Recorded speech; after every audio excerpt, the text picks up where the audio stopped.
हरि ओम गुरु ब्रह्मा गुरु विष्णु गुरुदेवो महेश्वर गुरु साक्षात् परब्रह्म तस्मै श्री गुरुवे नमः।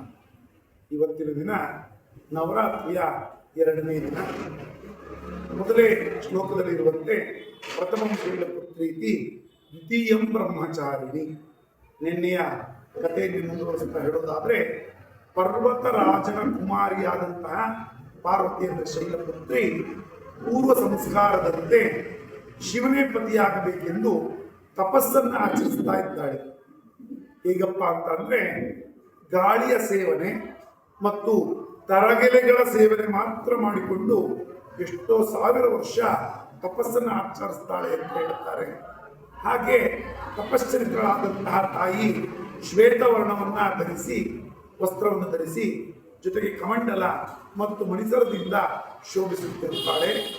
ಈ ತಾಯಿಯ ಆರಾಧನೆಯಿಂದ ಸಕಲ ವಿದ್ಯೆಗಳ ಒಂದು ಅನುಗ್ರಹ ಮತ್ತು ವಿಶೇಷವಾಗಿ ಯಾರು ತಪೋನಿರತರಾಗಿ ತಾಯಿಯ ಅಥವಾ ಶಿವನ ಒಂದು ಸಾನ್ನಿಧ್ಯವನ್ನು ಹೊಂದಬೇಕು ಅಥವಾ ಅವರ ದರ್ಶನವನ್ನ ಪಡಿಬೇಕು ಅಂತ ಋಷಿಮುನಿಗಳು ಇರ್ತಾರೋ ಅವರೆಲ್ಲ ಈ ತಾಯಿಯ ಆರಾಧನೆಯನ್ನು ಮಾಡ್ತಾರೆ ಅಂತ ಶಾಸ್ತ್ರ ಹೇಳುತ್ತೆ.